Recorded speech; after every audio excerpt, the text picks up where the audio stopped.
Here we go. Hi, and welcome to His View. My name is Jesaiah Burnett, and to the right side of me we have James Lott, and to the left side of me we have also Anyways, this month's episode is about dating. As teenagers, it's often a big deal and a big part of our lives to date. It's part of our society. You know, Hollywood music, it's all about love. It's the romance. It's about dating. And it's a lot of the times we feel pressured into dating. One thing that I have right here next to me is a verse, Song of Solomon 21:7. And it says, I charge you, O daughters of Jerusalem, beat the gazelles or the does of the field. Do not stir up nor awaken love until it pleases.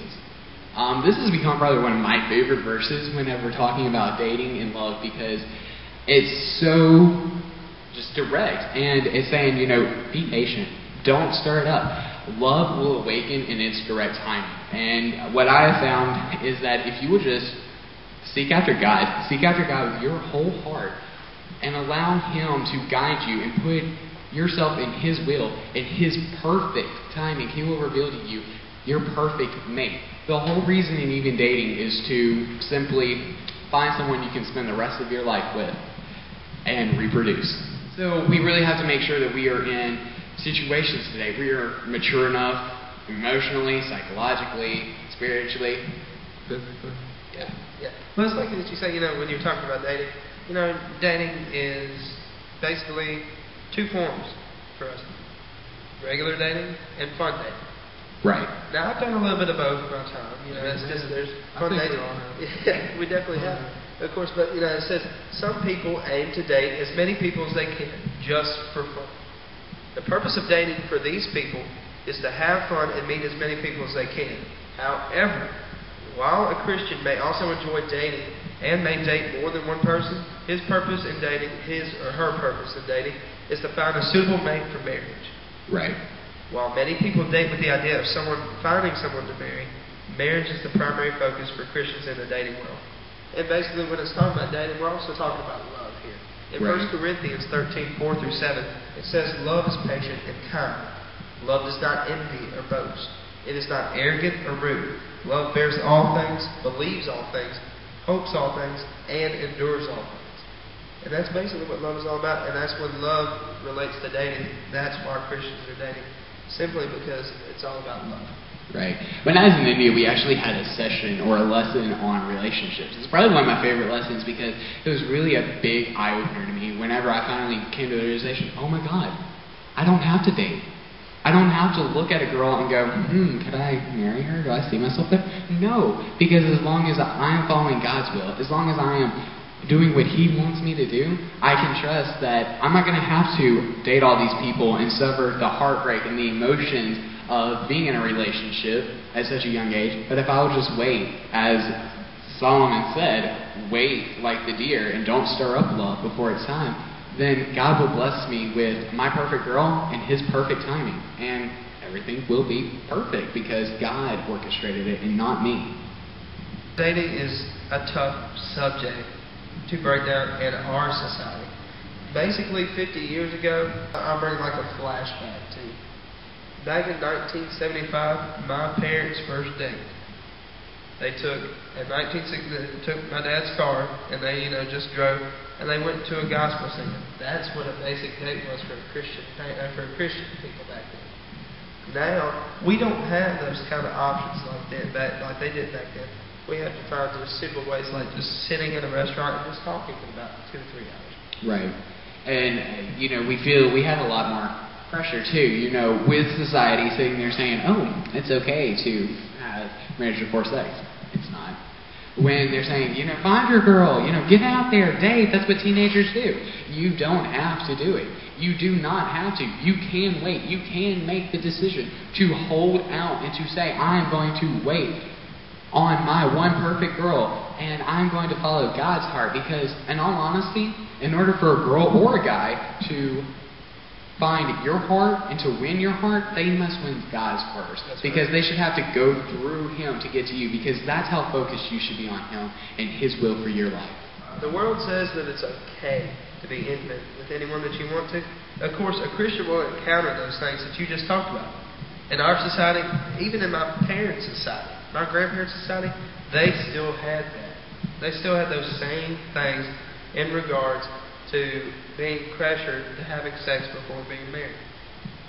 Now, back in the 70s, there was that chance, and of course, in our present time, it's gotten a heck of a lot higher. And I hate to say that, but that's the way the world is. But of course, it says in Matthew 5:8 that blessed are the pure in heart, for they will see God. Right. Wow. And one of my favorite scriptures about this topic is Song of Songs 8:7. Many waters cannot quench love, nor can rivers drown it. If a man tried to buy love with all his wealth, his offer would be utterly scorned. And I like that because the way it pertains to dating is, dating, like they said, it's not for fun. It wasn't made for that.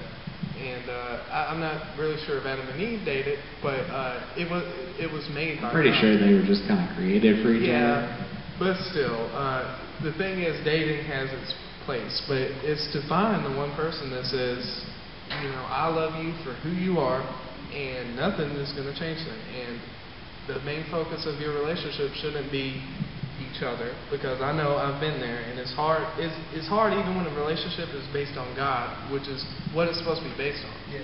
It's hard to keep that focus, and sometimes we just get distracted and we focus on maybe not even the person that you're in a relationship with, maybe just all of the things going on in both of your lives.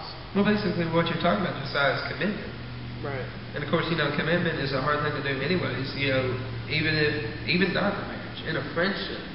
A marriage is basically a friendship where, you're more than friends. You're partners. You're basically you're soulmates for life. And that's why God made one man and one woman, because they're friends, but they're more than friends. They're just like, they're not like what some friends like to call friends with benefits. Yeah. And honestly, I'm going to touch on that for just a second. There aren't really any friends with benefits. You think you can just go around, mess around, have a little sex. It's not going to hurt anything because you're your best friend.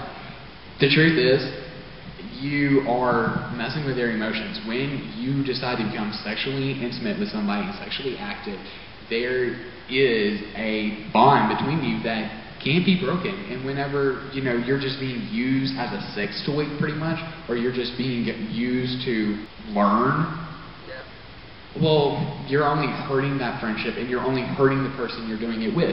And here's the little news flash: we were made to have sex. Okay?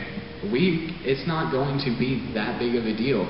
On your wedding night, you're going to know exactly what to do because you've been programmed that way. That's right. It's our nature to mate. That's how we were programmed. That's how we are. And of course, with us being guys, say like, how many times, because I really don't know. There's been plenty of times where I've looked at a girl and I was like, she is beautiful. And I'm not looking at her from the inside. I'm looking at her from the outside. Right. I think that's human nature to do that. Yeah, that's human. I love one of the things Joe Johnson told us at ATF was we were talking about friends with benefits and sex and dating, and it was just a great session. But one of the things he said, was I waited till my wedding night, and the first thing I told my wife was, honey, if I screw this up, we're just going to have to do it again. I mean, you think about it. You wait. If you will wait on your wife, on that one person that God has designed for you, if you will seek God and allow Him to show you in His perfect timing your perfect mate, then you will be enjoying sex for the rest of your life with somebody who has been destined to have sex with you. A man and a woman have been like that. They just basically become one.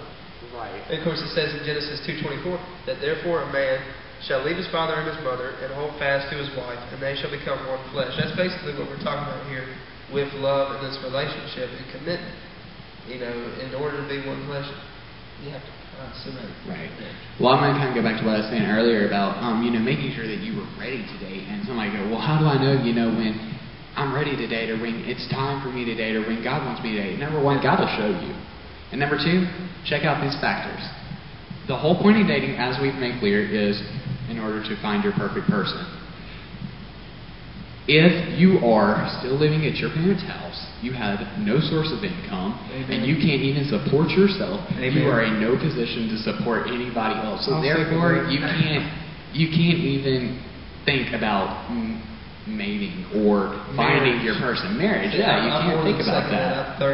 I have been in that situation where you want to marry her, but you know you have to wait. Some people will not wait.